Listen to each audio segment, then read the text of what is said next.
जय हिंद, वंदे मातरम। अभी किसी साहब ने जहालत की प्रकाष्ठा पार कर दी। उन्होंने कहा कि ये जो हिंदू मैरिज एक्ट है ये भी तो पर्सनल लॉ है।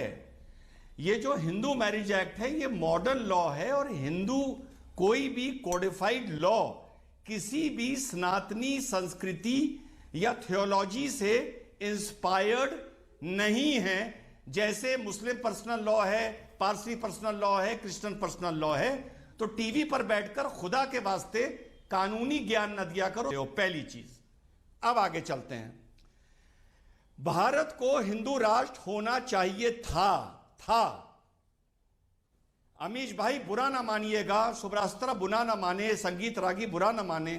अब गंगा से बहुत पानी बह गया, पूरी नॉर्थ ईस्ट की डेमोग्राफिक्स बदल गई, पंजाब का सोची का बहुत सा अफसोस की बात है, बदल गया।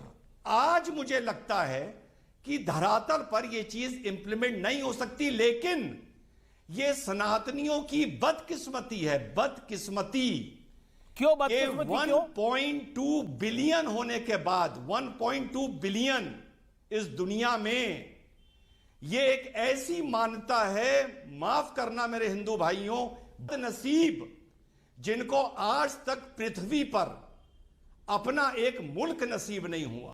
यहूदियों को हुआ, बुद्धिस्ट को हुआ, ईसाइयों को हुआ, मुसलमानों को हुआ। बंटवारा हिंदू के लिए इतना हानिकारक सनातनी के लिए नहीं था, जो सन 50 में हिंदू को एक ऐसा धोखा दिया गया कि इस बदनसीब, बुरा ना मानिएगा, 5वीं बार बोल रहा हूं, 5वीं बार, बदनसीब सनातनी क्यों बोल रहे हैं आप बार बार हिंदुओं को बदनसीब? नहीं, मेरा काउंटर क्वेश्चन है सर इसके ऊपर। रिजवान अहमद, आपने 1.25 मिनट बात रखी अपनी। मेरा काउंटर क्वेश्चन है, क्यों बार बार आप बदनसीब बोल रहे हैं? क्या कारण है बदनसीब बोलने का? कारण सुनिए, अब सुनिए। आपके पास कुछ है? भारत, अखंड भारत 78 लाख स्क्वायर किलोमीटर का था, जहां सभी सनातनी थे, सभी सनातनी। 1200 साल में भारत आधा रह गया। अफगानिस्तान, पाकिस्तान, बांग्लादेश अगर निकाल दोगे तो भारत आधा रह गया, नेपाल। और वो निकालने के बाद भी उस सनातनी को ये बचा हुआ भारत पूर्णता अपना नहीं मिला, अभी तक नहीं मिला। जहां तक कि आजादी के बाद जब सोमनाथ मंदिर की बनने की बात आई तो विरोध हुआ, राम मंदिर पर विरोध हुआ, काशी विश्वनाथ तक पर विरोध हुआ। अमीश भाई, तो क्या मैं इसको बदनसीबी नहीं बोलूंगा? Do you agree with this statement? Okay, यहां पर एक डिसएग्रीमेंट है। पहली बात तो हिंदू अपने आप में ही शब्द सेकुलर है, क्योंकि हिंदू कभी सेल्फ और अदर्स की बात नहीं करता है। गौ शांति, अंतरिक्ष शांति, पृथ्वी शांति, पूरे ह्यूमैनिटी की शांति की बात करता है।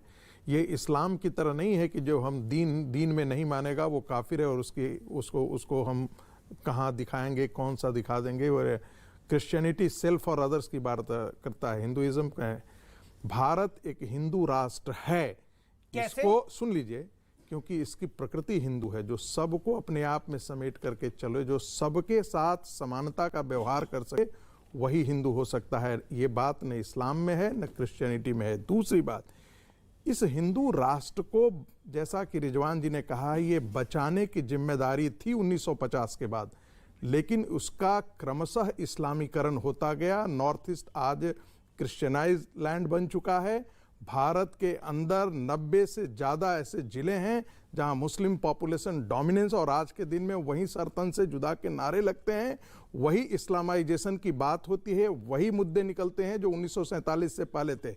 इसलिए ये वैसा ही है जैसे गुलाबों की वाटिका में जैसे कहा जाता है ये हिंदू राष्ट्र क्यों? इस देश को, इस संस्कृति को, इस सभ्यता को हिंदुओं ने और उसके पूर्वजों ने बनाया है। मुझे इस्लाम और क्रिश्चियनिटी वैसे ही है। लेकिन ये जो आपने रिजवान अहमद बात बोली है, सुनिए, इस्लाम और क्रिश्चियनिटी और बाकी पंथ संप्रदाय वैसे ही है जैसे गंगा की मुख्य धारा में कोई ट्रिब्यूटरी आ जाती है। मुझे आपको अच्छी लगी तो ऐसे थोड़ा मार दीजिए हाथ, आप थोड़ा सा मार दीजिए।